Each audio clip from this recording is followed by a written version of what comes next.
Hello and welcome from Vienna, Austria. The beer we're having today is a Vienna style lager. It comes from a brewery in Ottakringer.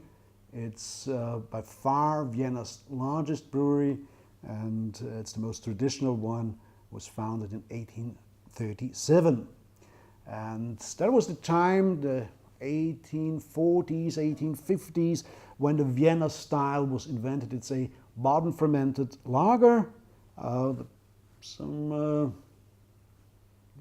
amber, light brown, maybe a bit reddish color.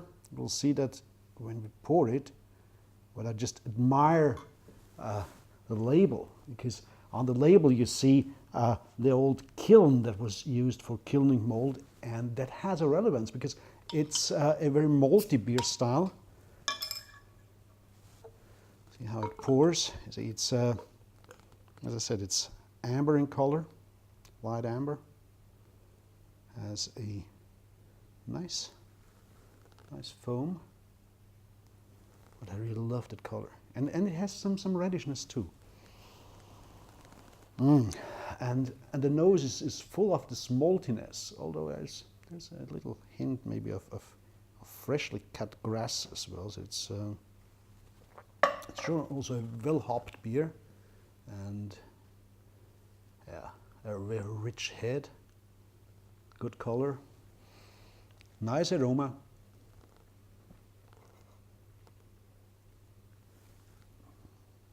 And a nice malty body, without being overly sweetish, because that's the trick.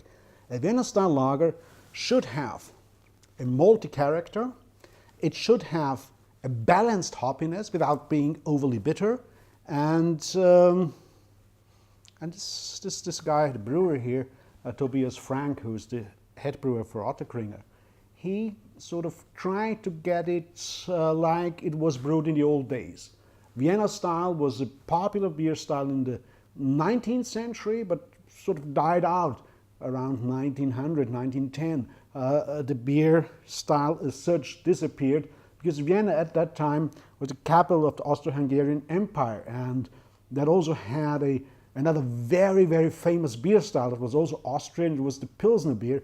Pilsen belonged to Austria at that time. So when Pilsner beer became more and more popular, the Vienna style died out in Austria, but it did not around the world. A few years ago, I went to Texas and found several breweries in Texas that had wonderful Vienna style lagers, and people said, "Oh, you're from Vienna, you must be familiar with the styles." No, in fact, the only place where I can get it is the US. It was not popular in Vienna. It was, in fact, not brewed for decades. But now it's back, and I'm glad it's back, because Vienna could be very, very proud of the style, and in fact of that interpretation of the style. And see what you see here is this head. The foam has a very good cling. It clings to the glass, so this it's also a sign that there's just enough hops in there. Gives it the balance. It has a malty body without being sweet. It has some nice bitter bite to it without being overly harsh. And it's an easy drinking, good drinking beer. Probably the best if you have boiled beef, which is popular. It's one of the most popular dishes in Vienna. And it's a wonderful combination. Maybe if you have the chance to get that beer, try to get the beef as well. And if not, enjoy the beer. It's worth it.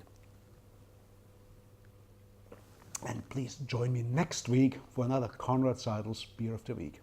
Cheers.